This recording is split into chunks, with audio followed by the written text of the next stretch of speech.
కూడా కొనుక్కోపోతాను, ఆయనతో కూడా వెళ్ళిపోతాను. ఆ తర్వాత నిత్యము ఆయనతో కూడా ఉంటామట.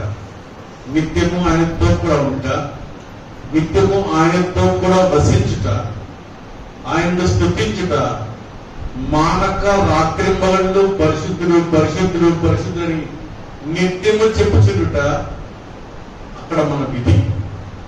దాని కొరకు ఇక్కడ మనము ట్రైన్ చేయబడుతున్నాం. ట్రైన్ అంటే మనకి సిద్ధపరుస్తున్నాడు అనుకోవచ్చు. ఆ రాజ్యము కొరకు, ఆ నిత్య రాజ్యము కొరకు, అక్కడ మనం చేయవలసినటువంటి మన పనుల కొరకు, మన విధుల కొరకు ఆయన మనం సిద్ధపరుస్తున్నాడు. చూడండి, ఆయన సన్నిధానంలో ఒకవేళ మీరు మీ ఆత్మీయ నేత్రంలో తెలియజేస్తూ చూసినట్లయితే మీ చుట్టూ అనేక దేవదూతులు మీతో కూడా సంచరిస్తున్నారు. మీ మధ్య మీ ప్రభు సంచారం చేస్తున్నాడు. మీ మధ్య ఆయన మహిమ ఆవరించింది. ఆయన సన్నిధి కాంతి, ఆయన మహిమ ప్రభావం మన మధ్య నిలిచి ఉంది. మనం చూడగలిగినట్లయితే, మన కళ్ళు తెరచినట్లయితే మనం ఆయన మహిమను కనుగొంటాం. మనం ఆయన ప్రభావాన్ని ఎరుగగలుగుతాం. ఒకవేళ సాధారణమైనటువంటి ప్రతి వారంలానే, ప్రతి సోమవారంలానే, లేక ప్రతి ఉదయకాలంలానే మన జీవితంలో మరొక దినములానే మనం గడుపునట్లయితే ప్రియమైన సోదర సోదరి, మన జీవితంలో నూతనత్వం అంటూ ఏమి ఉండదు, కొత్తదనం అంటూ ఏముండదు. మహిమ ప్రభావం అంటే ఏమిటో మనం ఎరగం. ఆయన సన్నిధి కాంతి అంటే ఏమిటో మనం ఎరగం. ఆయన మాట్లాడుతుండగా ఆయన మెలనైన స్వరమును వినగలిగే ఆ గొప్ప భాగ్యమును మనము స్పృశించలేము, మనం గమనించలేము. కాబట్టి ఈ దినాన సాధారణమైన ఒక మామూలు సోమవారం వల్లే గడిచిపోవాలని నేను కోరుకోవడం లేదు. ఇది నన్ను ఒక ప్రత్యేకమైన దినముగా, ప్రభువు మనతో మాట్లాడినటువంటి దినముగా, ఒక జ్ఞాపకార్థమైన దినముగా మన జీవితం ఉండాలంటే మనం చేయవలసినటువంటి ముఖ్యమైన 2 సంగతులు. ఒకటి, ప్రభువా మాతో మాట్లాడని మనం అడగాలి కదా. ప్రభువా మాతో మాట్లాడు, speak to me O Lord, నాతో మాట్లాడు. నువ్వు నాకు ఏం చెప్పాలనుకుంటున్నావు, నేను ఏం చేయాలని నీ ఉద్దేశము, నేను ఎలా ఉండాలని నువ్వు కోరుతున్నావు. నేను సాధారణమైనటువంటి ఒక సాధారణమైన ప్రజానీకానికి చెందినటువంటి వ్యక్తిగా ఉండాలనుకుంటున్నావా, లేకపోతే దైవత్వానికి చెందినటువంటి, దైవ స్వభావం కలిగినటువంటి, రక్షణ మారు మనసు అనుభవం కలిగినటువంటి ఒక సర్వశక్తుల దేవుడి యెహోవా దేవుని సంఘములకు చెందినటువంటి విశ్వాసురాలుగా జీవించాలనుకుంటున్నాము అనేది నిర్ణయించవలసింది మనమే కదా. 2 దినాలు చెప్పాం కదా. ఒకవేళ చూడండి, ఎవరైనా ఒక పట్టు చీర కట్టుకుని వచ్చారనుకోండి. ఓకే, పట్టు చీర కట్టుకుని వచ్చారు. ఒకరు మామూలు ఒక సాదా చీర కట్టుకుని వచ్చారు. ఒకరు తెల్ల రొక్క వేసుకున్నారు, ఆ బ్రదర్ వేసుకున్నట్టుగా ఒక పింక్ షర్ట్ వేసుకున్నారు. సో దాని నుండి మనకి ఏమర్థం అవుతుంది అంటే నేను ఒక సాధారణమైన మనిషిలా ఉండాలని అనుకుంటున్నానా, లేక ఒక ప్రత్యేకమైన వ్యక్తిగా ఉండాలనుకుంటున్నానా అనేది మన వస్త్రధారణలోనే ఉంటుంది కదా. మన వస్త్రధారణ ఒకవేళ సపోజ్ నేను ఇక్కడ వచ్చినప్పుడు ఒక చిరిగిపోయిన చొక్క వేసుకొచ్చిన అనుకోండి, చూసినట్టే అని ఏదన్నంత ఎన్ని కబుర్లు చెప్తున్నాడు, నిన్న నుంచి మాట్లాడుతూనే ఉన్నాడు, వచ్చింది మాత్రం చిరిగిపోయిన చొక్క వేస్తున్నాడు అనుకుంటే లేదు కదా. కానీ ఒక మంచి తెల్లని చొక్క వేసుకుని అనుకోండి, మంచి చొక్క వేసుకున్నాను, అలా ఉంటే బాగుంటుంది కదా. మంచి పట్టు చీర కట్టుకుంటే బాగుంటుంది. నేను నగలు వాటి గురించి చెప్పడం లేదు, కానీ మనలను ఏ విధంగా ప్రజెంట్ చేసుకుంటున్నాం, మనము ఏ విధంగా ప్రజెంట్ చేస్తాం, మనం ఏ విధంగా చూపెడుతున్నాం, ఇది మనం నేర్చుకోవాల్సిన సంగతి. నన్ను నేను నా తోటి వారికి ఏ విధంగా కనపరచుకుంటున్నాను. నిన్న దినా చూసాం రాత్రి, ఒకవేళ వీళ్ళు ఎవరైనా ఉన్నట్లయితే అక్కడ చాలా మంది తాము నీతివంతులుగా కనపరచుకోరుతున్నారు. Okay, they want to show as a righteous person. వాళ్ళు నీతిమంతులని ఇతరులకు చూపెట్టాలనుకుంటున్నారు. అది అయిపోయింది, అది నిన్నటి స్టోరీ. ఈరోజు స్టోరీ మనలను అవతలకు ఏ విధంగా చూపెట్టగలుగుతున్నాం కదా. ఇప్పుడు మీరు ఉన్నారనుకోండి, మంచి బట్టలు కట్టుకుంటారు, ఒకసారి హాఫ్ సారీ కట్టుకుంటారు కదా అప్పుడు వచ్చి అమ్మాయి ఎలా ఉంది చీర బాగుందా, అన్న దగ్గరికి అక్క దగ్గరికి లేక మమ్మీ దగ్గరికి డాడీ దగ్గరికి వెళ్ళి బాగుందా లేదా అడుగుతాం లేదా. We wanted to present ourselves as a special కదా, మళ్ళా మనము ఒక ప్రత్యేకమైన వారిగా మనం చూపించుకోవాలని కోరుకుంటాం. దేవుని ఉద్దేశం ఏమిటి? దేవుని ఉద్దేశం ఏమిటి? మనం మంచిగా అలంకరించి పూలు పెట్టుకుని పడిచీర కట్టుకుని వెళ్తే దేవునికి ఇష్టమవుతుందా? ఇష్టమవుతుందా? నగలు అవి పెట్టుకుని ఒక మనం చూస్తుంటాం. మనం ఇక్కడ ఇంటి పెద్ద పెద్ద ఉంటాయి రింగులు పెద్ద ఉంగరాలు పెద్ద పెద్ద పెట్టుకుంటారు, ఇట్లా పెద్ద పెద్దగా పెట్టుకుంటారు, మెడలు పెద్ద పెద్ద లావు నుంచి గొలుసులు వేసుకుంటారు. అలా అలా అలంకరించుకోవడము దేవునికి ఇష్టమా కాదా చెప్పండి. ఇష్టం లేదా? అక్కడ అది చెప్పండి. మీరు ఎవరికి ఇష్టం లేదు కదా? పువ్వులు పెట్టుకోవాలి కదా, నగలు పెట్టుకోవాలి, మంచి చీరలు మంచి మంచి ఆభరణాలు పెట్టుకోవాలి. దేవుడికి ఇష్టమైతుందో లేదా చెప్పండి. ఇష్టం అసలు ఇష్టమే కదా? బ్రదర్స్ చెప్పండి కదా, మీకు అసలు ఇష్టం ఉండదు కదా. నేనేమంటాను అలంకరించుకునుట అనేది దేవునికి ఇష్టమే. దేవునికి ఇష్టమే. మీకు అందరూ కొత్త మాటలు చెప్తున్నాడు, రేపటి నుంచి అందరూ పూలు పెట్టుకుని వస్తున్నారు కదా. సరే, నేనేమంటానంటే వాక్యం ఏమంటుందంటే మిమ్మల్ని మీరు అలంకరించుకునుడి అంటుంది. మనం చదివే ఉంటారు ఎక్కడ కదా. దేనితో మనం అలంకరించుకుంటున్నాము అనేది ప్రాధాన్యం. మనం అలంకరించుకోవాలి, మనము అలంకరించుకోవాలి, మనము సౌందర్యవంతులుగా కనపడాలి. సౌందర్యవంతురాలుగా కనపడినటువంటి శూలమితిని తన ప్రియుడు ఏ విధంగా పొగుడుతున్నాడు? చాలా అందమైంది, చాలా గొప్పది, చాలా నల్లగా నేను సౌందర్యవంతులు ఆమె చెప్తుంది. మనం అలంకరించుకోవాలని ప్రభు కూడా కోరుతున్నాడు, వాక్యం కూడా చెప్తాం. కానీ మనం దేనితో అలంకరించుకుంటున్నాము అనేది ప్రాముఖ్యమైనది. కొంతమంది మంచి మంచి పెద్ద నగలు, వారం మొయ్యలేనంత బరువైనటువంటి నగలు కూడా పెట్టుకుంటారు. నగలతో కాదు అలంకరించుకోమన్నది కదా, పూలతో కాదు అలంకరించుకోమన్నది, పట్టు చీరలతో కాదు అలంకరించుకోమన్నది. దేంతో అలంకరించుకోవాలి చెప్పండి కదా. దేంతో అలంకరించుకోవాలి అది ఎరుగుంటే మనం ఈ లోకస్తుల కన్నా అత్యంత సౌందర్యవంతులమని మనం ఎరగగలుగుతాం.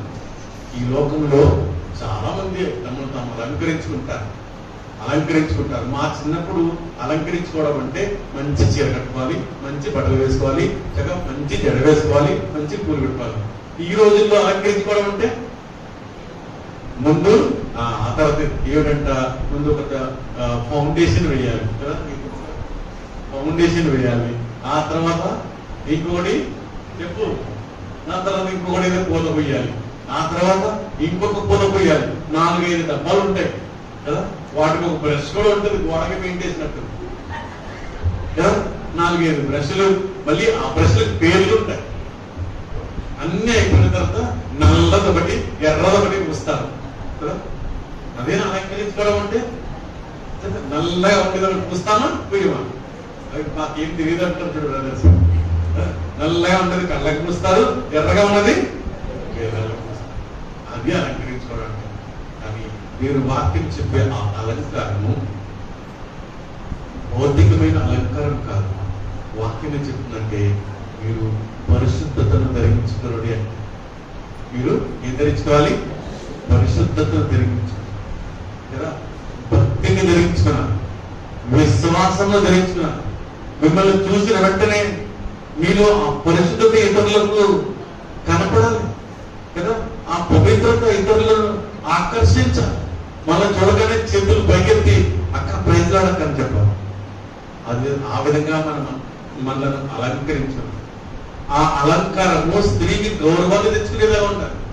ఫౌండేషన్లు వేసి, అడ్వాన్స్లు వేసి, దానిపైన మళ్ళీ చివరిగా క్లోజ్ అయ్యండి. క్లోజ్ అయినా చెప్పండి, మీకు ఎవరు తెలియదా? కదా. నల్ల జల్లలో ఉన్న పిల్లలు చాలా నల్లవాళ్ళు. నల్లవాళ్ళు అంటే తమిళ్లో మంచివాళ్ళు అని అర్థం. సరే, అది కాదు. పాయింట్ ఏమిటంటే మనము దేన్ని ధరిస్తున్నాం?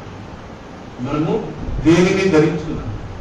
ఏ విధంగా మనము ఇతరులకు ప్రొజెక్ట్ చేస్తున్నాం, చూపిస్తున్నాం? ఇతరులకు మనం ఏ విధంగా కనబడుతున్నాం కదా? మా చిన్నప్పుడు నేను ఇప్పుడు పాతకాలపు సంగతి ఎందుకు చెప్తానంటే, ఈ కాలపు సంఘములో కానీ, కుటుంబంలో కానీ, వ్యక్తిగత జీవితంలో కానీ మాదిరికరమైనది ఏది ఎవరిలో కనపడడం కానీ. అందుకొరకు నేను పాత దినాలను జ్ఞాపకం చేస్తున్నాను.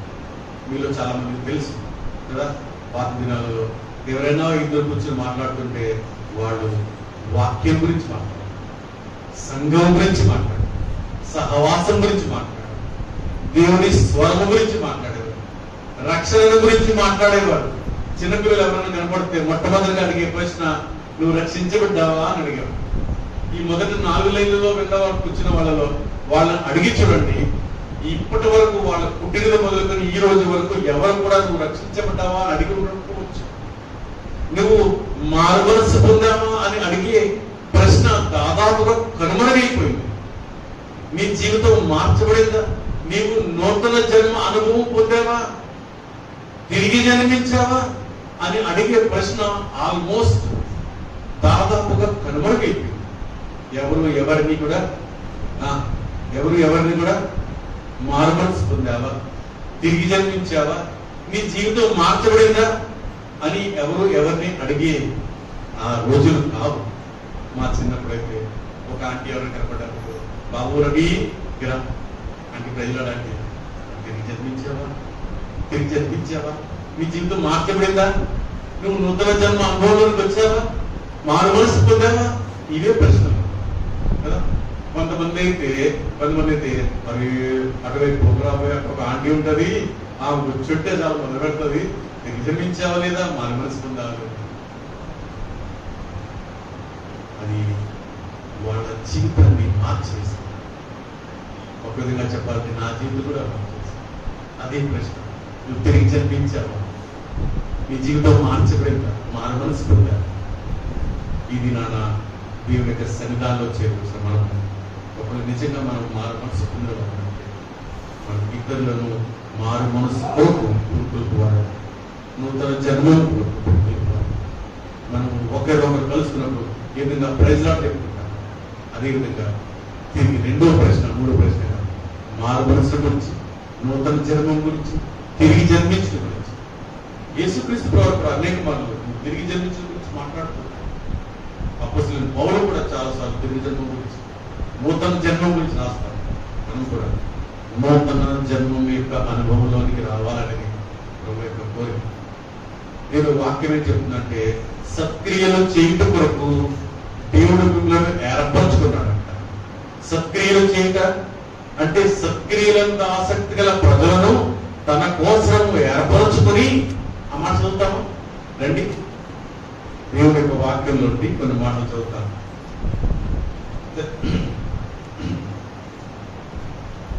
రండి. తీతుకు రాసినటువంటి పత్రిక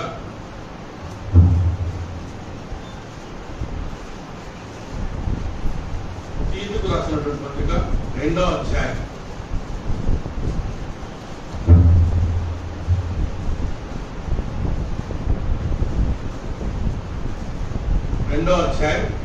14వ వచనం అందరూ కలిసి చదువుతామా? 2వ అధ్యాయం 14వ వచనం అందరూ కలిసి చదువుతాము. తీతుకు రాసిన పత్రిక 2వ అధ్యాయం 14వ వచనం అందరూ కలిసి చదువుతాం. ఆయన సమస్తమైన దుర్నీతి నుండి మనల్ని విమోచించి సత్క్రియల ప్రజలను తన కోసం పవిత్రపరచుకొని తమ సంస్కరణ చేసుకున్నట్టు తను తానే మన కొరకు పెంచుకొని. చూసారా, అర్థం చేసుకుంటారా? సత్క్రియల ప్రజలను ఏం చేశాడంట? తన కోసం పవిత్రపరుచుకున్నాడు. తన కోసం అంటే యేసుక్రీస్తు ప్రభువారి కోసము మనం రక్షించబడ్డాం. యేసుక్రీస్తు ప్రభువారి కోసము మనము దేవుని సంఘంలో చేర్చబడ్డాం. యేసుక్రీస్తు ప్రభువారి కోసము మనము రక్షించబడ్డాం, సంఘంలో చేర్చబడ్డాం, తన రక్తము చేత కడుగుబడినాం. మనమే దేవుని ప్రజలుగా చేయబడ్డాం అని అనుకోవద్దు. నేను యేసుని అంగీకరించాను, యేసు రక్తంలో నేను కడుగబడ్డానని చెప్తాం కదా, అది దేవుని యొక్క ప్రణాళిక. అది దేవుని యొక్క ప్రణాళిక, దేవుని యొక్క ఉద్దేశం. ఏమిటి దేవుని ఉద్దేశము? మనము దేవుని కోసం, చూడండి, మనము దేవుని కోసం, తన కోసము మనము పవిత్రపరచబడ్డాం. మనము దేవుడు పవిత్రుడుగా ఉన్నట్లుగా మనము పవిత్రులుగా చేపట్టాం. మనము దేవుని వల్ల, దేవుడు పరిశుద్ధులైన ప్రకారంగా, ప్రభువు ఏ విధంగా పరిశుద్ధులై ఉన్నాడు ఆ విధంగా మనము కూడా పరిశుద్ధులుగా ఉండాలని మనలను పవిత్రపరుచుకున్నాడు. చూడండి, ఆయన సమస్తమైన దుర్నీతి నుండి మనలను విమోచించి సత్క్రియలంత ఆసక్తి గల ప్రజలను తన కోసము పవిత్రపరచుకొని తన సొత్తుగా చేసుకున్నట్టు తను తానే మన కొరకు అర్పించుకున్నాడు. తను తానే అర్పించుకున్నాడు. ఎందుకంటే మనం పరిశుద్ధులుగా పవిత్రులుగా జీవించాం కదా. పరిశుద్ధ అలంకారము ధరించుకున్న వారమై, రక్షణ వస్త్రము ధరించుకున్న వారమై, స్తుతి వస్త్రము ధరించుకున్న వారమై, ఉల్లాస వస్త్రము ధరించుకున్న వారమై, తెల్లని వస్త్రం ధరించుకున్న వారమై, సౌందర్య వస్త్రము ధరించుకున్న వారమై ప్రభు సన్నిధానంలో మనం ఆయనకు కనబడాలని, మనము ఆయనకు సౌందర్యవంతులుగా అలంకరింపబడిన పెళ్లి కుమార్తెగా కనబడాలని ఆయన కోరుతున్నాడు. పెళ్లి కుమార్తె ఏ విధంగా తనతో అలంకరించుకుంటుంది? పవిత్రతతో అలంకరించుకుంటుంది, పరిశుద్ధతతో అలంకరించుకుంటుంది, హృదయమును తేటగా ఉంచుకొని తను పెళ్లి కుమార్తె కొరకు అలంకరించుకున్నట్లుగా నీవు నేను భక్తితోను విశ్వాసంతోను పరిశుద్ధతను అలంకరింపబడిన వారమై సత్క్రియలందు ఆసక్తి గల ప్రజలుగా మనం ఆయన సన్నిధిలో ఆయన కొరకు పవిత్రపరచబడిన వారంగా ఉండాలనేది దేవుని యొక్క ఉద్దేశం ఉంటుంది కదా. ఎందుకు ఆయన మనలను పవిత్రపరుచుకున్నాడంటే, ఎందుకు ఆయన తన కొరకు కోరుకున్నాడంటే, ప్రియమైన సోదర సోదరి, మనము సత్క్రియలు చేయువారుగా ఉండాలి. సత్క్రియల కొరకు చూడండి, అక్కడ ఒక మాట ఉంటుంది, 3వ అధ్యాయం, తీతులు రాసిన పత్రిక 3వ అధ్యాయం 2వ వచనం. ప్రతి సత్కార్యము చేయుటకు సిద్ధపడి ఉండవలెను, మనుషులందరి ఎడల సంపూర్ణమైన సాత్వికమును కనపరచుచు, ఎవరిని దూషింపగా జగడమాడిన వారును శాస్త్రులై ఉండవలెను వాటిని జ్ఞాపకం చేయము. ఎందుకనగా మనము కూడా మునుపు అవివేకమును. చాలు ఇక్కడ రాడున్న మాట ఏమిటంటే, ప్రతి సత్కార్యము చేయటకు సిద్ధపడి ఉండవలెను, మనుషులందరి ఎడల సంపూర్ణమైన సాత్వికమును కనపరచుచు, ఎవరిని దూషింపగా జగడమాడని వారును శాంతులను ఉండవలని వారికి జ్ఞాపకం. ఇప్పుడు చెప్పండి మరొకసారి, ఏమి ధరించుకోవాలి, వీటితో మనం అలంకరించుకోవాలి? ఇక్కడ చెప్తాడు, మీరు సాత్వికమును ధరించుకోవాలి కదా. మనుషులందరి ఎడల సంపూర్ణమైన సాత్వికము కనపరచువారుగా. ఇంకా ఇంకా స్పష్టంగా మాట్లాడాలంటే జగడమాడని వారుగా కదా. ఇక్కడ ఉన్న వాళ్ళు చాలా మంది మనకు తెలుసు కదా. నేను ఎట్లా అంటాడు కదా, ఎవరైనా కనపడితే చిన్న తప్పు చేస్తా, నీ సంగతి చూస్తాను, నీ గురించి నాకు తెలియదని పోట్లాడగలుగుతాను కదా. అప్పటి వరకు సాధువుల వలె ఉన్న మనము కోపం రాగానే 2 కొమ్ములు వచ్చేస్తాయి, ఎవరిని పొడి చేయాలని చూస్తాం. అటువంటి విపరీతమైన కోప స్వభావం. కానీ దేవుడి వాక్యం ఏం చెప్తుందంటే, మీరు సాత్వికమును ధరించుకున్నారు కదా. మీరు శాంత స్వభావం కలిగిన వారిగా ఉంటారు. విశ్వాసము, భక్తి, పవిత్రత అవి మాత్రమే కాదు, శాంత స్వరూపులు వలె కదా. ఏమంటే కదా, అది చూడండి, శాంతులను అయి ఉండవలనని వారికి జ్ఞాపకం వచ్చేది. ఎందుకంటే సత్క్రియ ఆసక్తిల ప్రజలని నాకు తెలుసు. మనందరినీ కూడా పేరు ఎరుగున్నాడు. ఈ వచ్చిన వాళ్ళందరినీ కూడా ఆయన ప్రతి ఒక్కరి పేరు నా పేరు మీకు తెలియకపోవచ్చు, మీ పేరు బహుశా నాకు కూడా తెలియకపోవచ్చు, కానీ మన దేవుడికి తెలుసు. మనల్ని పేరు పెట్టి పిలుచున్నాడు, వేసి పిలుచుకున్నాడు, అక్కడ చేర్చుకున్నాడంట, తన ఇంటికి చేర్చుకున్నాడంట, తన ఇంటిలో ఒక అంగంగా చేసుకున్నాడంట, తన శరీరంలో అంగంగా చేసుకున్నాడు. ఎందుకంటే మనము సత్క్రియలంగా ఆసక్తి గల ప్రజలని ఆయన ఎరిగి మనను తన కోసం మనను తన కొరకు పవిత్రపరుచుకున్నాడు, తన కొరకు పరిశుద్ధపరుచుకున్నాడు కదా. ఈ సహోదరుడు పాటలు పాడాలి, ఈ సహోదరుడు కీబోర్డు వాయించాలి, ఈ సహోదరి పాట పాడాలి, ఈ సహోదరి దేవుని స్తుతించాలి, ఈ సహోదరి దేవుని ఆరాధించాలి, ఆ సహోదరి దేవుని ప్రార్థన చేయాలి అని తన ఉద్దేశంలో ఒక 2 నిమిషాలు గ్యాప్ తీసుకుందాం. అందరూ ఒకసారి అటు చూడండి. బయట ఆటో వచ్చింది, ఎప్పుడు చూడండి ఒక ఆటో వచ్చింది చూడండి, చూద్దాం. చూడండి ఒక్కసారి అడుగుతాం కదా. మళ్ళీ వెళ్ళిపోతుందేమో, నల్ల జిల్లాలో ఆటోలు లేవు కదా. ఒక్కసారి అటు చూడండి అందరూ. సరే చూస్తాను నల్ల జిల్లాలో ఆటో అయిపోతారు. వాక్యము ప్రకటించబడినప్పుడు మన మనస్సును వాక్యం వైపు పెట్టినప్పుడు మాత్రమే ఆ వాక్యం మనతో మాట్లాడుతుంది. ఓకేనా? బహుశా మనలో ఎవరైనా అనుకుంటున్నారేమో ఆటోకి మనకోసారి రాదు, ఒక్కసారి చూస్తే లేదు కదా. సరే ఎక్కడున్నాం మనం చెప్పండి. ఆటో దగ్గర ఉన్నారు. సరే ఎక్కడున్నామంటే ఏంటి? సక్రియలందా శక్తి గల ప్రజలుగా దేవుడు మనను తన కోసం ఏర్పరచుకున్నాడు. సక్రియలందా శక్తి గల ప్రజలుగా దేవుని కొరకు, దేవుని వలన మనము పవిత్రపరచబడిన వారమై దేవుని ఇంట్లో చేర్చబడ్డాం. దేవుని ప్రజలుగా చేయబడ్డ మనల్ని మనం సిద్ధపరచుకోవాలి. దేని కొరకు? దేని కొరకు సిద్ధపరచుకోవాలంట? చూడండి, ప్రతి సత్కార్యము చేయుటకు సిద్ధపడి ఉండవాలి. ఎవరికి చెప్తున్నాడు ఈ సంగతి? ఎవరికి చెప్తున్నాడు? ఎవరైతే ప్రభు కొరకు తమను తాము పవిత్రపరచుకొని సిద్ధపడి దేవుని ఇంట్లో చేర్చబడ్డారో వారందరూ కూడా ప్రతి సత్కార్యము చేయుట కొరకు తమను తాము సిద్ధపరచుకున్నారు. చాలా మంది చెప్తారు, చాలా మంది చెప్తారు, దేవుని వాక్య పరిచయం చేసే వాళ్ళు పెద్దలు ఉన్నారులే, వాళ్ళు చూస్తారులే, వాళ్ళు చెప్తారులే, ప్రార్థన చేయటం కొంతమంది ఉన్నారు, వాళ్ళు ప్రార్థన చేస్తారులే, పాట పాడటం కొంతమంది ఉన్నారు, వాళ్ళు పాడతారులే కదా. శుభ్రపరచడానికి కొంతమంది ఉన్నారు, శుభ్రపరుస్తారులే. చేపలు వేయడానికి ఒక ఆయన ఉన్నాడు, ఆయన చేస్తారులే కదా. జాడగొట్టేదానికి చీపుతో తుడిచేదానికి వేరే వాళ్ళు ఉన్నారు, వాళ్ళు తెలుస్తారులే. కానీ వాక్యం చెప్తున్నాడు, ప్రతి సత్కార్యము చేయుటకు వీరు సిద్ధపడ్డారు. దేవుని ఇంట్లో చేసే ఏ చిన్న పని అయినా అది సత్కార్యంగా ఎంచబడుతుంది. దేవుని ఇంట్లో చేసే ప్రతి చిన్న పని కదా, ప్రతి చిన్న పని, చేపలు చుట్టే పని కావచ్చు, ఇదంతా జాడగొట్టే పని కావచ్చు, చీపురు తుడిచే పని కావచ్చు, లేక వంటశాలలో చేసే పని కావచ్చు, బాతులు శుభ్రపరిచే పని కావచ్చు, లేక వేరే ఏదైనా పని కావచ్చు. ప్రతి పని కూడా వాక్యం చెప్తుంది అది సత్కార్యంగా ఎంచబడుతుంది. కాబట్టి ప్రతి మనుషుడు ప్రతి సత్కార్యము చేయడం కొరకు తాము సిద్ధపరచుకుంటారు. మీరు సిద్ధంగా ఉంటారు కదా. ఒక చిన్న సంఘటన మీరు జ్ఞాపకం చేస్తాను, చిన్న సంఘటన జ్ఞాపకం చేస్తాను. సత్కార్యం కొరకు సిద్ధపడి ఉండవలసింది మనుషులు మాత్రమే కాదు, దేవుడు జంతువులు కూడా చెప్తున్నాడు. యోనా సంగతి గుర్తుందా? యోనా కొన్ని సెకండ్లలో అక్కడ పైనుంచి పడేస్తారు. మత్స్యానికి చెప్పాడు, దేవుడు ఆజ్ఞాపించాడంట. ఏమైనా ఆజ్ఞాపించాడు? ఇది మరి యోనా వస్తాడు, ఏం చేయాలా? మంచిగా చక్కగా చికెన్ బిర్యానీ తిన్నట్టు తినేవాళ్ళ ఏం చేయాలా? అతనికి హాని కలిగించుతాను కదా. నీ పళ్ళు జాగ్రత్త కదా, నీకున్నటువంటి ఏదైనా ఒకటి తనకు గుర్చుకున్నప్పుడు నీ సంగతి చెప్తాను. మత్స్యమా జాగ్రత్త, యోనాను జాగ్రత్తగా ఓడిచి పట్టుకో. అతను 3 దినాలు నీ కడుపులో ఉండాలి. వాడికి కావలసినటువంటి ఊపిరంతా, ఆక్సిజన్ అంతా నువ్వు స్టోర్ చేసి పెట్టుకో లోపలికి కదా.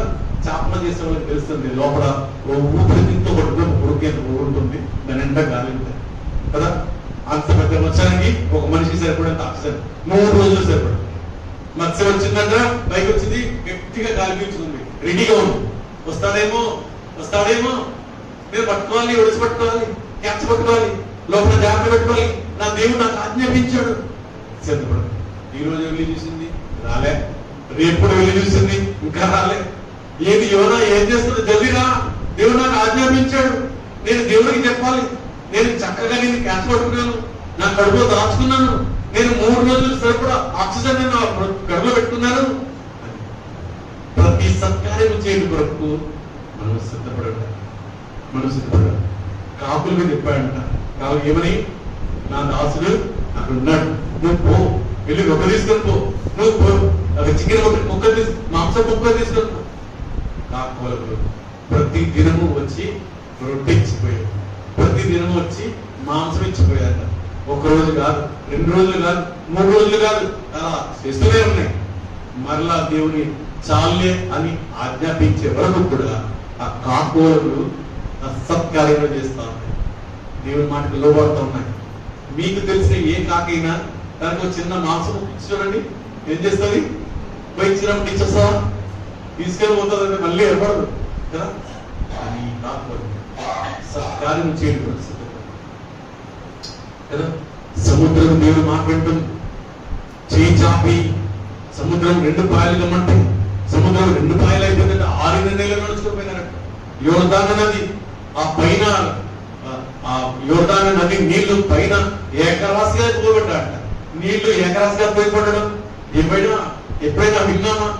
యోర్దాను నది పైన నీళ్లు ఏకరాశిగా పోయిపడ్డాయి. అక్కడి నుంచే ప్రవాహం ఆగిపోయింది. వాడు 6 నెలలు యాజకుల కాళ్ళు యోర్దాను నీటి అంచున మునిగినంతనే అక్కడ నీళ్లు ఏకరాశిగా పోయిపడ్డాయని రాయబడింది. సముద్రము 2 పాయలుగా చేయబడింది. దేవుడు దాసుడు మోసే సముద్రం వైపు కర్ర చాపి దేవుడు ప్రార్థన చేయగా సముద్రం 2గా చేయబడింది. ప్రతి సత్కార్యం చేయడం వరకు తాము సిద్ధపడుతున్నారు. ఎప్పుడైతే మనము సిద్ధంగా ఉంటాం, నల్లజల్ల పెరియలు ప్రార్థనలో ఉన్నటువంటి ప్రతి విశ్వాసం, చిన్నబిడ్డ, యవనస్తురాలు, పెద్దలు, వృద్ధులు, అందరినీ వృద్ధులు అంటారు చాలా మంది. వయసు అయిపోయింది, నాకు ఇంక ఏం చేయగలుగుతారండి దేవుని. సుమయోను దేవుని యొక్క ఆ యేసుక్రీస్తు ప్రభువు యొక్క దర్శనం కొరకు ముసలి వయసులో కూడా అతను సిద్ధంగా ఎదురు కదా. 90 ఏళ్ళు వచ్చిన అన్నాను ప్రవక్త, ఆమె కూడా 70 ఏళ్ల వరకు కూడా ఆయన కన్యాత్వం మొదలుకొని ఆమె ఏం చేస్తుందంట? విధవరాలుగా ఉండే ప్రభు యేసుక్రీస్తు అనే ప్రత్యక్షత మనకు కనబడుతుంది. ఆయన ఇంట్లో నిలిచింది. ఎవరున్నా లేకపోయినా దేవాలయంలో అన్న ప్రవక్త అక్కడే ఉంది. ఎవరున్నా లేకపోయినా దేవాలయంలో సుమయోను అక్కడే ఉన్నాడు. ఎవరున్నా లేకపోయినా దేవుడి ఇంట్లో దేవుడి ప్రజలు దేవుని సన్నిధిలో నిలిచి ఉంటారు. అందుకే దేవుడు మనం ఏర్పరచుకున్నాడు. ప్రతి సత్కార్యం చేయడం కొరకు మనం సిద్ధంగా ఉంచుకోవాలి. ఎందుకు మనము సిద్ధపడి ఉండాలంటే చూడండి, అక్కడ ఒక మాట ఉంటుంది. ఏమంటే పరపక్షమందుండు వాడు మన మీద నేరారోపణ చెడు మాట లేదు చెప్పకున్నట్టు. చదవన్నమాట తీతుకు రాసిన పత్రిక 2వ అధ్యాయం 7వ వచనం చదవండి.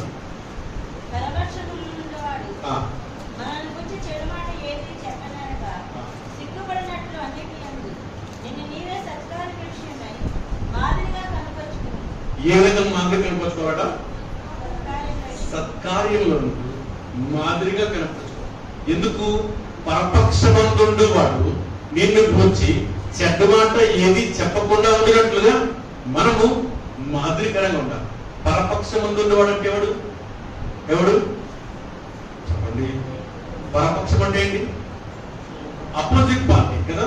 మనకు దేవుని ప్రజలు అంటే మనకి అపోజిట్ పార్టీ ఎవరు? లోకస్తులు కదా. లోకస్తులు దేవుని ఎరిగినటువంటి వారు, అన్యజనులు మనను గురించి చెడు మాట ఏది చెప్పకుండా ఉండులాగా చూడండి. పరపక్షమందుండు వాడు మనల్ని గురించి చెడు మాట ఏది చెప్పలేక సిగ్గుపడినట్లు అన్నిటి యందు నిన్ను నీవే సత్కార్య విషయమై మాదిరిగా కనపరచు. నిన్ను నీవే I have to prepare my self కదా. మాదిరిగా, రోల్ మోడల్ గా చాలా మంది చెప్తుంటారు కదా వాళ్ళ పిల్లలకి. అమ్మాయిని చూడు, ఆమె చూసి నేర్చుకో, చూడు ఎన్ని మార్కులు తెచ్చుకుందో, ఎంత చక్కగా చదువుతుందో, నువ్వు ఉన్నావు, ఎప్పుడు చదువు చెప్తారు కదా. పరపక్షమందుండు వాడు చెడు మాట ఏది నా గురించి చెప్పకుండా ఉండదు. నన్ను నేనే జాగ్రత్త, నన్ను నేనే మాదిరిగా చేస్తున్నాను, నన్ను నేనే దేవునితో భయభక్తులతో భక్తి శ్రద్ధలతో కనబడులాగా నన్ను నేను సిద్ధపడుతున్నాను. మాదిరికరగా, రోల్ మోడల్గా. ఆ అన్న చూడు, ఒక్కడు ఆయన ఈ పనంతటే తన భుజాల మీద వేసుకొని చేస్తున్నాడు. ఇంత గొప్ప ఆర్గనైజేషన్, ఇంత గొప్ప సంఘాన్ని నడిపించిన కొరకు ఆ బాధ్యతలంతటే తన మీద వేసుకున్నాడు చూడు అని చెప్తామే. ఆమె మాదిరికరంగా మనం సిద్ధపరచాలి. పరపక్షం ఉంటుంది వాడు, ఆపోజిట్ పార్టీ. శత్రువుకు చెందినటువంటి ప్రతి ఒక్కరు మనం గమనిస్తాడు. మన కళ్ళు ఎలా ఉన్నాయి, మన చూపులు ఎలా ఉన్నాయి, మన నడవడిక ఎలా ఉంది, మన మాటలు ఎలా ఉన్నాయి, మన ప్రవర్తన ఎలా ఉంది, మన యొక్క స్వభావం ఎటువంటిది, ఇవన్నీ కూడా ఇతరులు గమనిస్తూ ఉంటారు. ఇతరులు గమనిస్తారు, చెప్తారు, అరే వాని సంగతి నీకు తెలియదురా బాయ్, వాడు ఎట్టంటాడు తెలుసా, వాడు నోరు తెరిస్తే అన్ని బూతులే. ఆదివారం చర్చికి పోతాడు, నోరు మూసుకుని కూర్చుంటాడు. సోమవారం నుండి శనివారం వరకు అన్ని బూతులు మాట్లాడతాడు కదా, అన్ని చెడ్డ మాటలు మాట్లాడతాడు. వాడు నోరు తెరిస్తే కంపే కంపు, బూతులే బూతులు అని మన గురించి చెడుమాటలు చెప్తారు. మన సంగతి వాళ్ళకి తెలుసు. వాళ్ళు పరీక్షిస్తారు, వాళ్ళు పరిశీలిస్తారు మన జీవితం ఎట్లా ఉంది, మన ఆలోచనలు ఎలా ఉన్నాయి, మన పవిత్రత ఏ విధంగా మనం కాపాడుకుంటున్నాం, ఇవన్నీ కూడా ఇతరులు గమనిస్తారు. మన పక్షం ముందు వాడు మన గురించి చెడు మాట ఏది చెప్పకుండా ఉండలాగా మనము జాగ్రత్తగా ఉండాలి. ఏ విధంగా జాగ్రత్త ఉండాలట చూడండి, అన్నిటి యందు నేను మీరే సత్కార్యముల విషయమై మాదిరిగా కనిపించు. సత్కార్యముల విషయమై మాదిరిగా కనిపించు. రోల్ మోడల్ ఇలా ఉండాలి, నాలా ఉండాలి. పౌలు చెప్తాడు, నాలా ఉండడానికి ప్రయత్నం చేయండి. సత్యమైతే మీరు నావలే ఉండడానికి ప్రయత్నం చేయండి. నేను ప్రభువును పోలి నడుచుకున్న ప్రకారం మీరు నన్ను పోలి నడుచుకోండి. ఎంత ధైర్యం కావాలి, ఎంత గుండె ధైర్యం మనకి. నన్ను పోలి నడుచుకోండి, నేను ప్రభువును పోలి నడుచుకుంటాను, మీరు నన్ను పోలి నడుచుకోండి. నావలి మీరు సత్కార్యం చేయటం సిద్ధంగా ఉండాలి, మాదిరికరంగా ఉండాలి. మీ ఉపదేశము మోసం లేదు గాను, మాన్యమైనది గాను, నిరాక్షేపమైన హితవాక్యంతో కూడిన దానిగా ఉండాలి. ఈ రోజు రేపు మీరు కూడా ఎవరికైనా వాక్యం చెప్తారేమో, ఎవరికైనా స్వార్థ చెప్తారేమో, ఎవరికైనా దేవుడి గురించిన మంచి మాటలు చెప్తారేమో, చెప్పే ఆ ఉపదేశం ఇతరులకు అంగీకారం. అది మన జీవితం యొక్క సహజత్వం, మన జీవితంలో అనుభవపూర్వకమైనదే మన ఉపదేశం ఉండాలి. నేను చూడు ఇక్కడి నుంచి సౌత్లో అలా ఉండకూడదు, ఇలా ఉండకూడదు, పెద్ద ప్రసంగం చేసి బయటికి వెళ్ళి చుట్టా విడి సీరియల్ ఆడుకుంటూ అబద్ధాలు చేస్తూ మోసాలు చేస్తూ చూస్తూ అనుకోండి, నా ఉపదేశం వల్ల మీకు ప్రయోజనం లేదు సరే కదా, నష్టమే కదా. అటువంటి ఉపదేశం మనం చేయకూడదు. అటువంటి మాటలు ఇతరులకు చెప్పకూడదు. ఇతరులకు ఏదైనా ఒక మాట చెప్తున్నట్లయితే, ఇతరులకు ఏదైనా ఒక పని చెప్తున్నట్లయితే మాదిరికరంగా ఉండి అప్పుడు చెప్పాలి. నేను చేసి అప్పుడు చెప్పాలి. నేను వాక్యం చదవలేదు, ఉదయం నుంచి వాక్యం చదవకుండా అప్పుడు మీరు చదువుకున్నారా లేదా, వాక్యం చదవలేదా, ప్రార్థన చేస్తారా లేదా, ఇవన్నీ నేను మిమ్మల్ని అడిగిన అనుకోండి, ప్రయోజనం ఉంటుంది. మీ హృదయంలో కార్యము జరగాలి. దేవుని వాక్యం విన్న వారి హృదయంలో కార్యము జరగాలంటే మొదట ఆ వాక్యాలను అనుభవించాలి. నువ్వు చెప్పిన మాట నీ జీవితంలో అది అనుభవించి నువ్వు చేసి అవతలకు తెలియచాలి. అంత మాత్రం కాక మనం ఏదో చెప్పుకుంటూ పోయి అలా చేయండి, అలా చేయకూడదు, ఇట్లా ఉండండి, ఇట్లా ఉండకూడదు, ఇట్లా చేయండి, దానివల్ల ఎటువంటి ప్రయోజనం. ప్రతి సత్కార్యం కొరకు మనము సిద్ధపరచుకున్నాం కదా. అన్య జనులు ఏ విషయం ముందు మనలో నేరారోపణ చేస్తారో ఆ విషయం ముందు మనం జాగ్రత్త కలిగి ఉండాలి. చూడండి, పేతురు రాసిన మొదటి పత్రిక 2వ అధ్యాయం.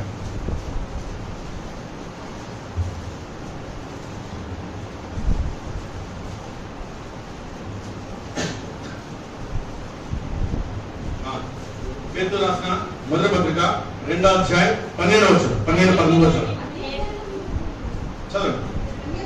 అన్యజనులు మిమ్మల్ని ఏ విషయంలో దుర్మార్గులను దూషించురో ఆ విషయంలో వారు మీ సత్క్రియలను చూసి వాటిని బట్టి దర్శన దినమున దేవుని మహిమపరిచినట్టు వారి మధ్యను మంచి ప్రవర్తన గలవారి ఉండవాలని మిమ్మల్ని పడుతున్నాడు. పేతురు కూడా అదే చెప్తున్నాడు, పౌలు అదే చెప్పాడు, ఇప్పుడు పేతురు అదే చెప్తున్నాడు. మీరు మంచి ప్రవర్తన గలవారి. ఎందుకు అన్యజనులు చూడండి, అన్యజనులు ఏం చేస్తారట, మిమ్మల్ని ఏ విషయంలో దుర్మార్గులను దూషిస్తారు, వాటి సంగతి వాళ్ళకి తెలుసులే అంటారు. వాడి ప్రవర్తన, వాడి మాటలు, వాడి యొక్క ఉద్దేశం నాకు తెలుసులే, వాడు మంచివాడు కాదని ఎవరి గురించి చెప్తారో వాడు ఏం చేయాలట ఆ విషయంలో వారు మీ సత్క్రియలను చూసి వాటిని బట్టి దర్శన దేవున దేవుని మహిమపరిచినట్లు వారి మధ్యను మీరు మంచి అన్యజనుల మధ్యను మనం మంచి ప్రవర్తన, అన్యజనుల మధ్యను లోకస్తుల మధ్యను మనం మంచి ప్రవర్తన గల వారే జీవించాలని కదా. వారు దర్శన దినమున దేవుని మహిమపరుచుతారు. దర్శన దిన దేవుని మహిమపరిచినట్టుగా మీరు మంచి ప్రవర్తన గల వారే ఉండాలని, మంచి ఉద్దేశం కలిగిన వారే ఉండాలని, మంచి నడవడిక కలిగిన వారే ఉండాలని, మాదిరికరమైన విశ్వాసం కలిగిన వారే, విశ్వాసులకు తగినట్లుగా జీవించాలని, దేవుని ప్రజలను పోలినట్లుగా మనం నడుచున్నానని మిమ్మల్ని బతిమాలుచున్నాను అంటాడు. మిమ్మల్ని బతిమాలుచున్నాను. మీ ప్రవర్తన జాగ్రత్త, మీ మాటలు జాగ్రత్త, మీ చూపులు జాగ్రత్త, మీ నడవడిక జాగ్రత్త. దేవుని ప్రజలు మిమ్మల్ని గమనిస్తున్నారు, అన్యజనులు సహితం మిమ్మల్ని గమనిస్తున్నారు. మీరు దేవునికి తగినట్లుగా జీవిస్తున్నారా లేదా అని వారు కనిపెట్టి చూస్తున్నారు.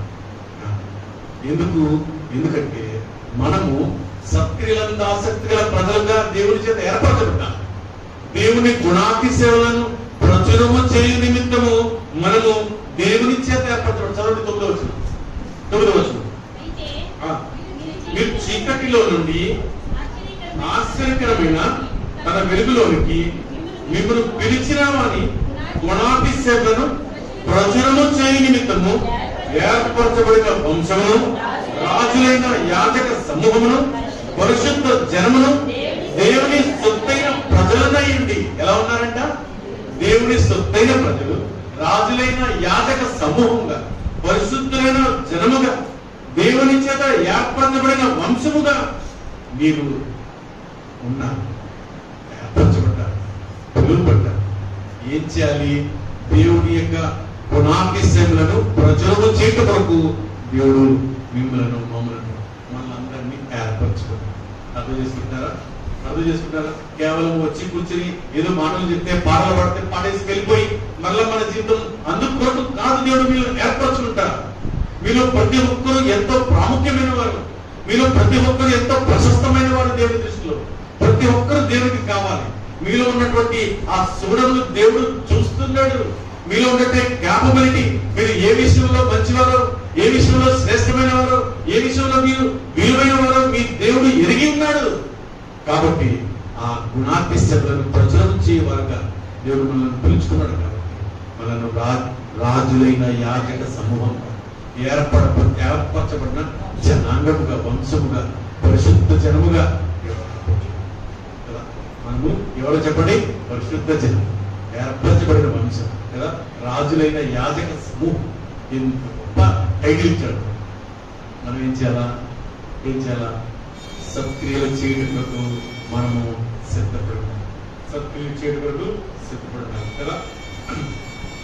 సరే, ఎన్నిసార్లు సత్క్రియలు చేయాలంటాం. సత్క్రియ అనేది పెద్ద పదము. అది ఏదో చాలా పెద్ద వాళ్ళు చేసేలా అలా మనకు అనిపిస్తుండొచ్చు కదా, అనిపిస్తుండొచ్చు. ఒక సంగతి నేను మీకు జ్ఞాపకం చేస్తాను. ఒక సహోదరి ఉంది.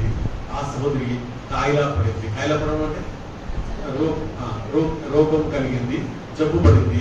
ఆ తర్వాత కొన్ని రోజులు చనిపోయింది. ఆ చనిపోయిన ఆమె బాడీని అక్కడపెట్టి వెంటనే అందరూ కలిసి, పెద్దలందరూ, శిష్యులందరూ కలిసి పేతురు దగ్గరికి వెళ్ళారట. పేతురు దగ్గరికి వెళ్ళి, అయ్యా పేతురు, ఆ సహోదరి చనిపోయింది, ఒకసారి వచ్చి చూసుకుదురా అని చెప్పి పిలిచాడు. పేతురు వచ్చాడు. పేతురు వచ్చిన తర్వాత అక్కడ నిలబడి పేతురు చూస్తున్నాడు. అయ్యో సహోదరి చనిపోయిందా అని చెప్పి చూస్తుంటే అక్కడికి అందరూ అమలక్కలు అందరూ వచ్చారట. అందరూ వచ్చి, ఆ సంఘం వాళ్ళందరూ, ఇరుపుడు వాళ్ళందరూ వచ్చి చెప్తున్నారట, అయ్యా పేతురు గారు, ఈ సహోదరి ఎంత మంచిది తెలుసా? ఈమె ఎంత ఎంత ఎంత దయగలేని సహోదరి తెలుసా? నాకు చొక్కా లేనప్పుడు నాకు చొక్కా ఇచ్చింది, నాకు వస్త్రం లేనప్పుడు నాకు వస్త్రం ఇచ్చింది, నేను చిరిపోయిన చీర కట్టుకుంటే నాకు చీర ఇచ్చింది, నాకు ఆహారం లేకపోతే ఆహారం ఇచ్చింది, ఎన్నో ధర్మకార్యలు చేస్తుంది, ఎన్నో గొడవలు చేస్తుంది. చూద్దాం అన్నమాట. రండి చూద్దాం. అపోస్తలుల కార్యాలు 9వ అధ్యాయం 39వ వచనం చదవండి. అపోస్తలుల కార్యాలు 9వ అధ్యాయం 39వ వచనం.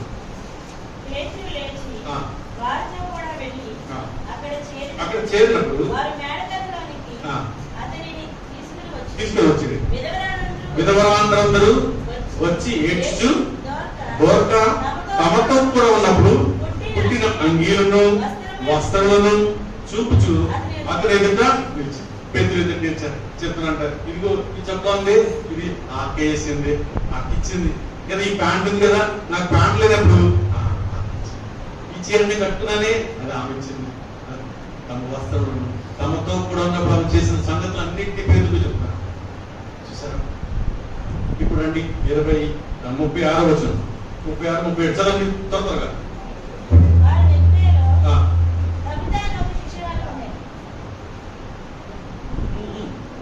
చదవండి.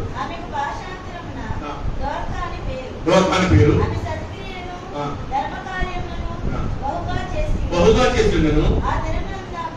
కాయలాపడి చెడిపోగా వారి శవమును కడిగి మేడగదిలో పరుండబెట్టి. చాలు. ఇప్పుడు ఈ సహోదరి బ్రతికున్నప్పుడు చేసినటువంటి పనులు ఎవరు గుర్తించారా? ఆమె బ్రతుకున్నప్పుడు ఆమె నాకు పేరు రావాలి కదా, నేను నీకు చొక్కా ఇచ్చాను గుర్తుందా? చాలా మంది చెప్తుంటారు, ఫ్యాన్లు రాస్తారు కదా చర్చిలలో, ఊర్లలో అట్లా ఉంటుంది. మీకు మా దగ్గర ఉండేది తెలియదు. ఈ ఫ్యాన్ ఇచ్చిన వారి పేరు దాని మీద రాస్తారు కింద. ఏమని? ఇది సహాయార్థం, కరోనా సహోదరుడు సహాయార్థం అని చెప్పి ఆ పేరు రాస్తారు. అలా పేర్లు చెప్పుకోవడమే.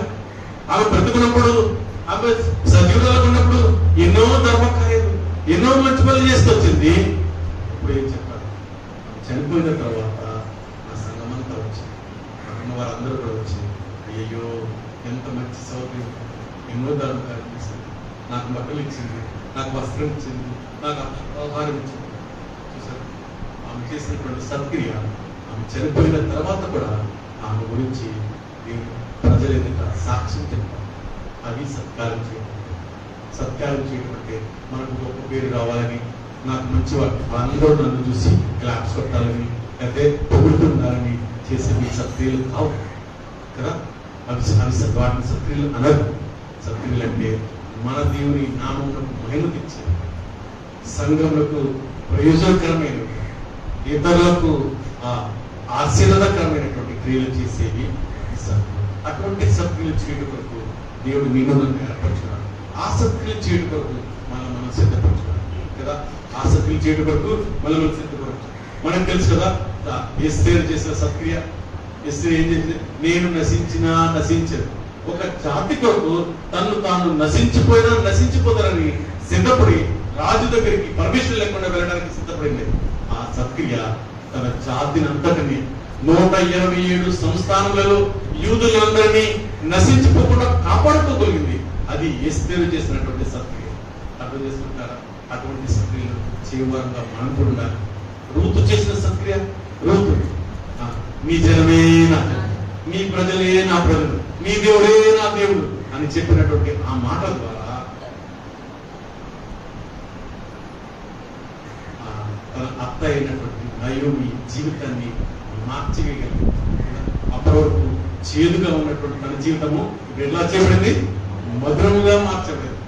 మధురముగా ఒకే ఒక్క స్త్రీ చేసినటువంటి సత్కారం ఏమిటది? ఆమె ఏం చెప్పింది? ఆమె యాక్చువల్లీ మోయాబురాలు, అక్కడ మోయాబులో ఉన్నటువంటి ఆ రాజకుమార్తె.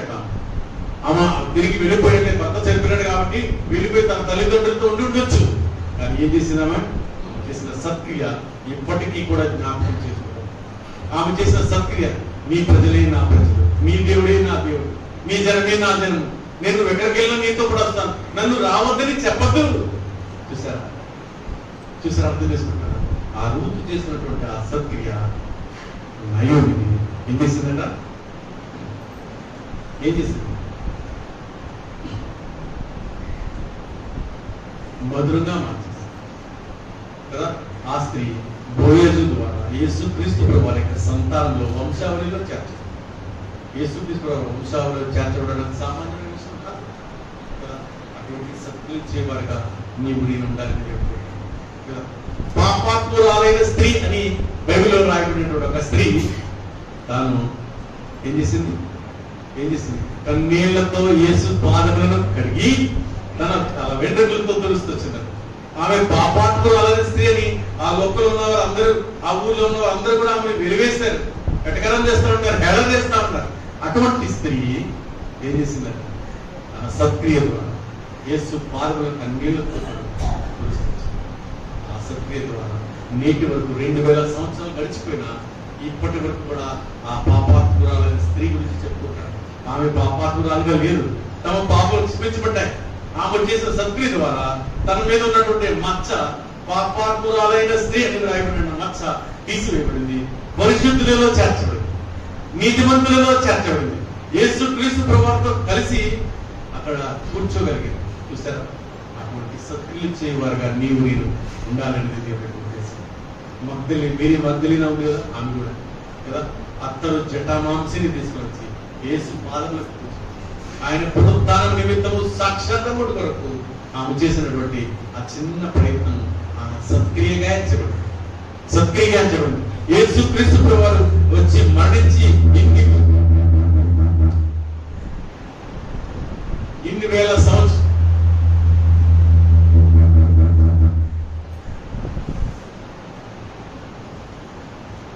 యేసుక్రీస్తు ప్రభువు లోకానికి వచ్చి ఇన్ని వేల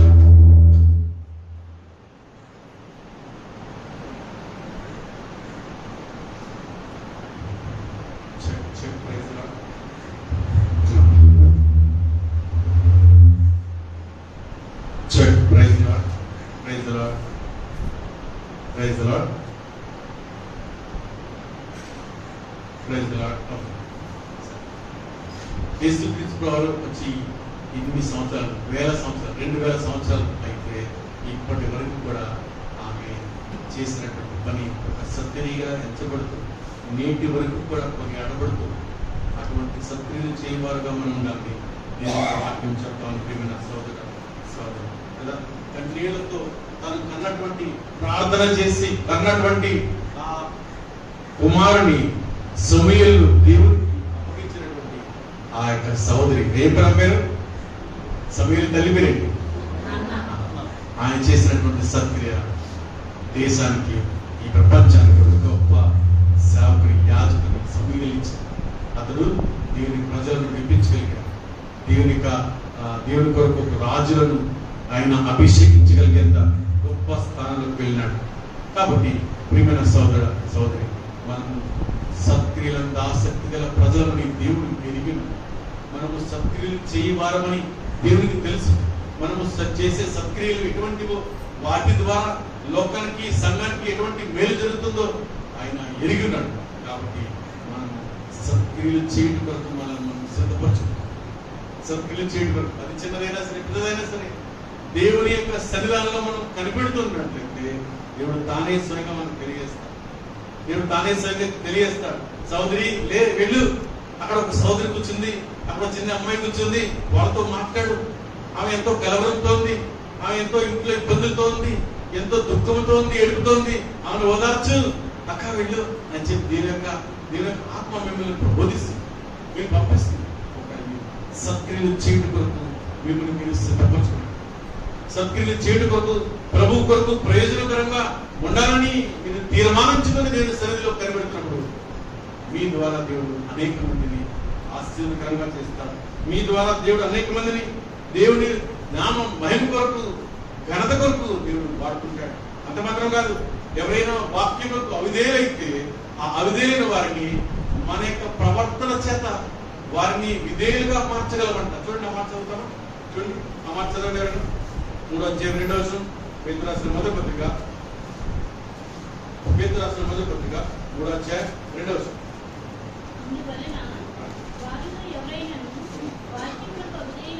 వాక్యములకు అవిధేయులైతే మొదటి వచనం కూడా చదవండి. మొదటి వచనం మిస్ అయింది.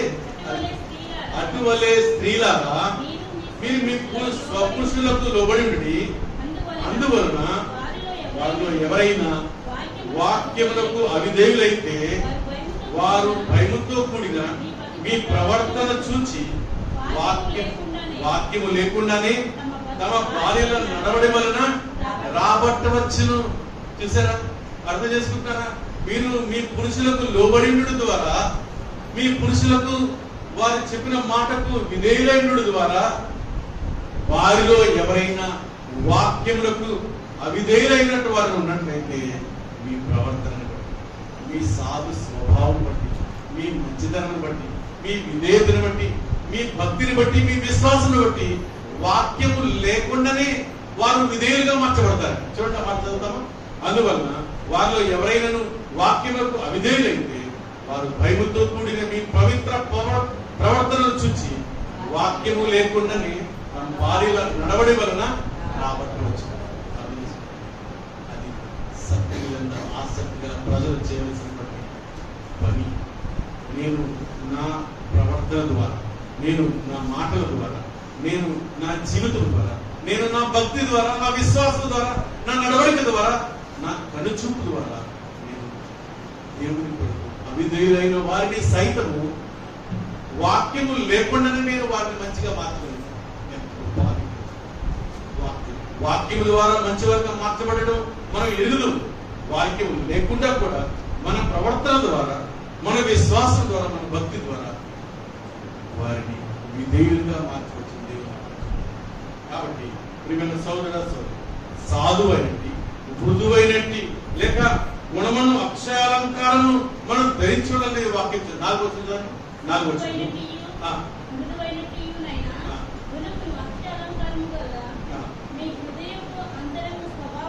3 వచనం నుంచి చదువు. 3 వచనం నుండి జడలు అల్లుకున్నయు, బంగారు నగలు పెట్టుకున్నయు, వస్త్రములు ధరించుకున్నయునను వెలుపటి అలంకారము మీకు అలంకారముగా ఉండక సాధువైనట్టు మృదువైనట్టునైనా గుణమును అక్షాలంకారము గల మీ హృదయపు అంతరంగ స్వభావము మీకు అలంకారముగా ఉండవలెను.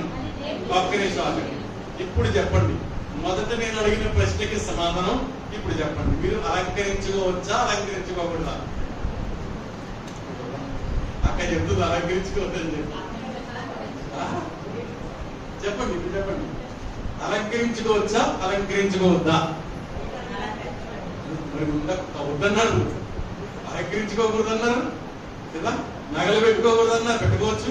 పెట్టుకోకూడదు అన్నారు కదా, పెట్టుకోవద్దు. అలంకరించుకోవద్దు. వాక్యం ఏం చెప్తుంది?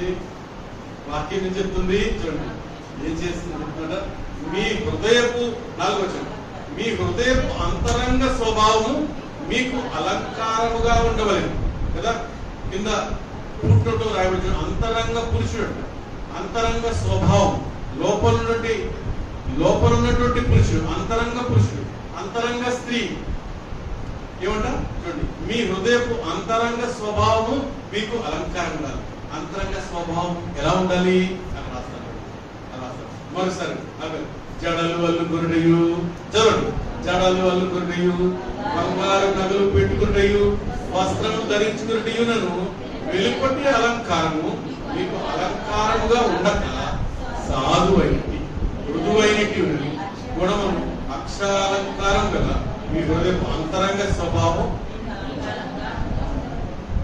సాధువైనటువంటి స్వభావం, సాధువైనట్టి మృదువైనట్టి గుణమును అక్షరాలు ఎప్పటికీ కోల్పోనటువంటి. బంగారం దాని విలువ తగ్గిపోవచ్చు కదా, వెండి దాని విలువ తగ్గిపోవచ్చు, మన సౌందర్యము అది ఒకనాడు ఉండకపోవచ్చు. కానీ ఈ సాధువైనట్టి స్వభావం, మృదువైనట్టి స్వభావం, భక్తి, విశ్వాసం ఇవి అక్షరాలంకారం. ఎప్పటికీ కూడా మాసిపోవు, మాడిపోవు, వాడిపోవు. ఎవరు దాన్ని దొంగిలించని కూడా దొంగిలించరు. అటువంటి స్వభావం, అటువంటి అలంకారం మనం కలిగి ఉండాలి. అలంకారం గురించి చెప్తున్నాడు కదా, ఒలి సహోదరులకి మాకేం పర్లేదని లైట్ తీసుకుంటారేమో, మనకి కూడా వర్తిస్తుంది. కింద ఫుట్నోట్లో చూడండి, అంతరంగ పురుషుడు అంటాడు కదా. మీ అంతరంగ పురుషుడు కూడా, పురుషులలో కూడా మీరు సాధువైనట్టి స్వభావం కలిగి ఉండాలి. పురుషులలో కూడా మృదువైనట్టి స్వభావం కలిగి ఉండాలి. మీ అంతరంగ హృదయము దేవునికి అంగీకార యోగ్యమైనటువంటి హృదయం అయి ఉండాలి. దేవుడు వాక్యం చెప్తారు. అటువంటి అలంకారం ధరించుకున్నప్పుడు చూడండి, అటువంటి అలంకారం ధరించుకున్నప్పుడు అది దేవుని దృష్టికి మిగుల విలువ కలిగినది. మిగుల విలువ కలిగి మనకు బాగా మిగుల విలువైన వస్తువులు చాయిస్తాం కదా. ఎంతో కొంత బంగారం సంపాదించుకోవాలని ప్రతి ఒక్కరికి ఉంటుంది. చిన్న ఉంగరము, చెవులియో, లేదా ముగ్గుకో, లేదా మెడలోకో, చేతులకో ఏదో ఒకటి. ఈ మధ్య ఇక్కడికి ఈ డబ్బలు కూడా పెట్టుకునేసి నడుము కూడా పెట్టుకున్నారు కొంతమంది కదా. అటువంటి విలువైన వస్తువులు సంపాదించుకోవాలని మన యొక్క భౌతిక నేత్రము కోరుకుంటుంటే, ఆత్మీయ నేత్రము కోరుకునేది ఏం తెలుసా? మిగులు విలువైనటువంటి మృదువైన స్వభావం, సాధువైన స్వభావం, అది మీకు అలంకారంగా ఉండాలని నేను వాక్యం చెప్తాను. ఆ ప్రకారం చూడండి 5వ వచనం 6వ వచనం 5వ వచనం కూడా అటువలే పూర్వము దేవుని ఆశ్రయించిన పరిశుద్ధ స్త్రీలను తమ స్వపురుషులకు లోబడి చేత తమను తాము అలంకరించుకుని. పూర్వము ఈ స్త్రీలు అందుకని చెప్పాను కదా, నేను పూర్వము అని ఎందుకు చెప్తానంటే, పాత దినాలలో ఇటువంటి స్వభావం కలిగి, ఇటువంటి అలంకారం కలిగి పరిశుద్ధ స్త్రీలను పోలిన వారిగా ఉండేవారు. అందరూ కూడా ఎవరి దగ్గరికి వెళ్ళినా అక్క ప్రైజ్ రాడు, అమ్మ ప్రైజ్ రాడు అని చెప్పారు. ఈ రోజులో పక్క నుంచి వెళ్ళిపోతారు. అట్లా ప్రైజ్ రాడు చెప్పడానికి కూడా ఇష్టపడరు. ఎందుకు? మన అంతరంగ స్వభావం దేవునికి అంగీకారం లేదు, మన తోటి సహోదరికి ఎందుకు అంగీకారం ఉంటుంది? కదా, చూస్తే మాటలు చూస్తే ఇతరులను హట్ చేసేవిగా, కలిగించేవిగా, కోపం కలిగించేవిగా, ప్రవర్తన చూస్తే ఇబ్బందికరంగా ఉండే అటువంటి ప్రవర్తన బట్టి పరిశుద్ధ స్త్రీలు అంటారు. 5వ వచనం, దేవుని అటువంటి పూర్వము దేవుని ఆశ్రయించిన పరిశుద్ధ స్త్రీలను తమ స్వపురుషులకు లోబడినట్టు చేత తాము లోబడినట, మృదువైన స్వభావం కలిగినట, సాధువైనట్టి స్వభావం కలిగినట, భక్తి కలిగినట, విశ్వాసం కలిగినట, దేవుని వాక్యమును కూర్చిన జ్ఞానము కలిగినట, అది అలంకారం. అటువంటి అలంకారం కలిగిన పరిశుద్ధ స్త్రీల వలె పూర్వం అటువలే వారు కలిగి ఉండిరండి, అలంకరించుకొని. ఆ రోజు ఆ ప్రకారం సారా అబ్రహామును యజమానుని పిలుచుచు అతనికి సారా అబ్రహాం ఏమేమి పిలిచిందంట? మనం ఏం పిలుస్తాం? ఓయ్ అనిపిస్తుంది కదా, ఇల్లుడు లేదా పేరు పిలిపిస్తాం. కానీ ఇక్కడ సారా అబ్రహాం యజమానుడు మీరును యోగ్యముగా ఆలోచన. రెండవ, మీరును యోగ్యముగా నడుచుకోవచ్చు, ఏ భయములకు బెదరకేలా నా ముందు వెళ్ళాలి. చూసారా, అర్థం చేస్తున్నా. సారాకు పిల్లలుగా చేరు, సారా సంతానంగా చేరు, పరిశుద్ధ స్త్రీలు అని పేరు దేవుడు మనకిస్తాడు. ఏం చేయాలి మనం? ఏం చేయాలి? భక్తి, విశ్వాసం, సాధువైనట్టి మృదువైనట్టి స్వభావం ధరించుకొని అలంకరించుకొని పరిశుద్ధ స్త్రీలను పోలిన జీవితం జీవించాలనేది, ఆ విధంగా సత్కార్యము చేయవారి వలె ఉండాలనేది దేవుని యొక్క ఉద్దేశం ఏంటంటే, దేవుని యొక్క ఉద్దేశం ఏంటంటే నేను ద్వారా నా ద్వారా ఆయన నామానికి మహిమించాలి. నీవు నేను పరిశుద్ధమైన జనముగా, రాజులైన యాజక జనముగా మనం ఉండాలనేది దేవుని యొక్క ఉద్దేశం ఏంటి? ప్రియమైన సోదర దైవ భక్తి గలవారమని చెప్పుకొని స్త్రీలు కొంతమంది ఉన్నారు. వారి గురించి కూడా మాట్లాడుతానండి. తిమోతి రాసిన పత్రిక 1 తిమోతి 2వ అధ్యాయం 10వ వచనం. 1 తిమోతి చదవండి. 1 తిమోతి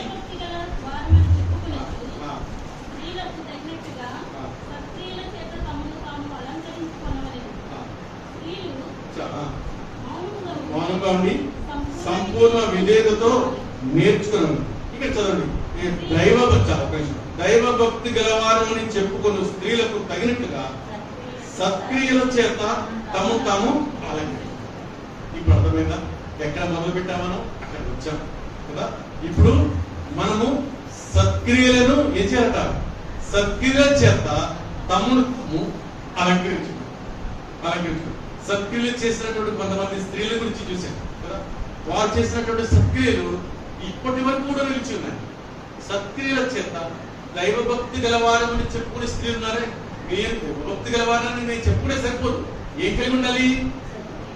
సత్క్రియల చేత తాము అలంకరించు. సత్క్రియల చేత తాము అలంకరించు. స్త్రీలు మౌనంగా ఉండి సంపూర్ణ విధేయతతో నేర్చు. మౌనంగా ఉండి అంటే చాలా మంది ఏమనుకుంటారంటే నువ్వు మాట్లాడకూడదు కావచ్చు, వాక్యం చెప్తుంది ఈయన పదే మౌనంగా ఉండమంటున్నాడు, మాట్లాడకూడదామేమో. మాట్లాడాలి. అపుస్తులైన పౌలు తల్లి గారికి అని మొదలు పెడతాడు, ఆ సహోదరికి అని మొదలు పెడతాడు కదా. అపుస్తులకు చాలా చోట్ల ఒక పత్రిక కూడా రాశాను, తల్లిగా అమ్మగారికి. సత్క్రియలను తాము అలంకారంగా చేసుకున్నటువంటి ఆ స్త్రీల వల్ల, పరిశుద్ధ స్త్రీల వల్ల, పరిశుద్ధ సహోదరుల వల్ల మనం అలంకరించుకుని అప్పుడు మీరు మాట్లాడిన ప్రతి మాట మీ జీవితాన్ని కాపాడు, మీ కుటుంబాన్ని కాపాడు, మీ సంఘాన్ని కాపాడు. వ్యర్థముగా మాట్లాడు ఏదైతే చెగడమాడు వారి వల్లే మనం మాట్లాడినట్లయితే ప్రియమైన సహోదరుడా సహోదరి, మన వల్ల దేవుని ప్రయోజనం. జగడమాడు వారి వల్లే మాట్లాడకూడదు, అక్కడ మౌనంగా ఉండాలి. జగడమాడు వారి వల్లే మాట్లాడకుండా అక్కడ మౌనంగా ఉండాలి. పరిశుద్ధ స్త్రీల వలె, సత్క్రియలను అలంకారముగా చేసుకున్నటువంటి స్త్రీల వలె, పరిశుద్ధ స్త్రీల వలె మీ సాక్షి, మీ సువార్త, మీ ప్రార్థన, మీ ఆరాధన అనేకులకు ఆశీర్వాదకరంగా చేయబడుతుంది. మీరు చేయబడ్డారు. అందుకే చూడండి, ఉపవాస ప్రార్థన అనగానే వెంటనే సహోదరుల ఉపవాస ప్రార్థన అంటారు కదా. సహోదరులు చేసిన ఉపవాస ప్రార్థన వల్లనే ఈ సంఘం నిలవబడు. అపొస్తలుల దినముల నుండి, ఆదిమ సంఘం నుండి నేటి వరకు కూడా, భక్తి సంఘాల దినాల వరకు కూడా, భక్తి సంఘాలు నిర్మించినటువంటి ఈ సంఘాలన్నింటిలో కూడా ఒకటే కాదు, ఒకటే ఆనవాయితీ. ఏమిటి? ఉపవాస ప్రార్థన. భక్తి గల స్త్రీలు, సత్క్రియలు సత్క్రియలతో తమ అలంకరించుకున్నటువంటి స్త్రీలు చేసే మీ ప్రార్థన, మీ ఉపవాస ప్రార్థన, మీ విశ్వాసం, మీ భక్తి సంఘమును కాపాడుతుంది, సంఘమును క్షేమాభివృద్ధికి లోనుగా చేస్తుంది, అనేకులు రక్షణ కొరకు సిద్ధపరుస్తుంది. ఆత్మీయంగా వెనుకంజ వేసిన వారు రక్షించబడి దేవునిలో చేర్చబడుతున్నారు. అనారోగ్యంగా ఉన్న వారు మీరు చేసిన ప్రార్థన వల్ల స్వస్థత పొందుతున్నారు. రక్షణ లేని వారు, మానవలసి లేని వారు, లోకస్తుల వల్ల ఇటు తిరుగులాడుతూ, సినిమాలకి శిఖరాలకు తిరుగుతూ, మద్యానికి బానిసలైపోయిన వారు సైతము, చుట్టబీడి సిగరెట్లు తాగుతూ వ్యర్థంగా జీవిస్తున్న వారు సైతము సత్క్రియలను అలంకరించుకుని దేవుని పరిశుద్ధ స్త్రీలను పోలిన వారే మీరు చేసినటువంటి మీ ప్రార్థన వల్ల అనేకులు రక్షణ, మీ పురుషులు రక్షించబడ్డారు, మీ కుమారులు రక్షించబడుతున్నారు, మీ కుమార్తెలు రక్షించబడుతున్నారు. వీటిలో మీ మామలు, అత్తలు లేక వారి బంధుగణం అంతా కూడా మీ ప్రార్థన వల్ల రక్షించబడ్డారు. లోకము క్షేమంగా ఉంది, సంఘము క్షేమంగా ఉందంటే కేవలం పరిశుద్ధులైన ఈ సత్క్రియలను అలంకరించుకున్నటువంటి పరిశుద్ధ స్త్రీ లేక ప్రార్థన, మీ విశ్వాసం, మీ భక్తి అనేకులకు ఆశీర్వాదం. ఈ సహోదరులు అందరూ ఉన్నారు కదా, వీళ్ళందరూ ఎంత కష్టపడైనా పని చేయగలుగుతారు కదా. ఇక్కడి నుంచి ఒక 100 మందికి 200 మందికి వంట చేయమని చేసేస్తారు. ఇక్కడి నుంచి బరువైన పాత్రలు తీసుకెళ్తారు. ఎంత దూరమైన ప్రయాణం చేస్తారు, ఎంత కష్టమైనా చేయగలుగుతారు. భక్తితోనూ విశ్వాసంతోనూ మిమ్మల్ని పోలి మీరు చేస్తున్నట్టుగా ఉపవాస ప్రార్థన ఎవరు చేయలేరు. మీ ప్రార్థన ద్వారా సంఘము క్షేమం కలిగి ఉంది. మీ ప్రార్థన ద్వారా మీ కుమారులకు విశ్వాసం, మీ ప్రార్థన ద్వారా మీ కుమారులు రక్షణ కలిగి ఉన్నారు. మీ ప్రార్థన ద్వారా మీరు చేసినటువంటి మీ యొక్క ఉపవాస ప్రార్థన ద్వారా మీ కుమారులు సేవకు సమర్పించుకుంటున్నారు. మీకు కుమార్తెలు ఖమ్మము వలె యెరూషలేములో దేవుని యొక్క రాజ్య వ్యాప్తి వరకు ప్రయోజనకరంగా వాడబడుతున్నారు. ప్రియమైన సహోదరి సహోదరులారా, మీరు భక్తి కలిగినటువంటి స్త్రీ, మీరు విశ్వాసం కలిగినటువంటి స్త్రీ, సత్క్రియలను అలంకరించుకున్నటువంటి స్త్రీ, మీరు చేసినటువంటి మీ ప్రార్థన, మీ భక్తి, మీ విశ్వాసం అనేకులకు రక్షణార్థమైన మానవలసినకు కారణమవుతుంది. ఆ విశ్వాసం కొనసాగించండి, ఆ భక్తిని మీరు కొనసాగించండి, ఆ సత్క్రియలను మీరు కొనసాగించండి. ఆ సత్క్రియల ఆసక్తి గల ప్రజల కొరకు మీరు మరింత ప్రయాసపడుతూ మీరు ప్రార్థనలను విశ్వాసం మీ వంటి స్వభావం కలిగినటువంటి ఇతర స్త్రీలను కూడా మీరు ట్రైన్ చేయాలంటే సిద్ధపరచాలి. మీ వంటి స్వభావం కలిగినటువంటి, మీ వంటి భక్తి కలిగినటువంటి, మీ వంటి విశ్వాసం కలిగినటువంటి ఇతర స్త్రీలను, మీ పిల్లలను మీ వల్ల తయారు చేయాలి. అది మీకు బాధ్యత. మొదటి ప్రారంభంలో చెప్పాను కదా, ఎప్పుడో కూర్చున్నామంటే ఒక పక్క కూర్చుంటే ఒక ఆంటీ వచ్చేది, అమ్మా ఎక్కడి నుంచి వచ్చారు, ఏముంది ఎవరబ్బాయి మీరు రక్షణ పొందారా, మరణం పొందారా, బాప్తిసం తీసుకున్నారా, ఇవన్నీ అడుగుతాం. ఈరోజు ఎవరు నడుపుతున్నాము, మళ్ళా ప్రారంభిద్దామా, మళ్ళా ఆ పాత దినాలు తీసుకుందామా, భక్తి గారు చేసినటువంటి పరిచయకు మళ్ళా పునాది వేద్దామా, దేవుని కొరకు, దేవుని రాజ్య వ్యాప్తి కొరకు, దేవుని సేవ కొరకు మన పిల్లలను సిద్ధపరుద్దామా, దేవుని కొరకు సాక్షాత్తం పొందిలా మన పిల్లలను, మన బంధువులను, మన స్నేహితులను మన వలె మాదిరికరమైన పరిశుద్ధ స్త్రీలను పొందే వరకు తెలియజేద్దామా. అది చేయటకు సహాయం చేద్దాం. ప్రార్థన చేస్తాం.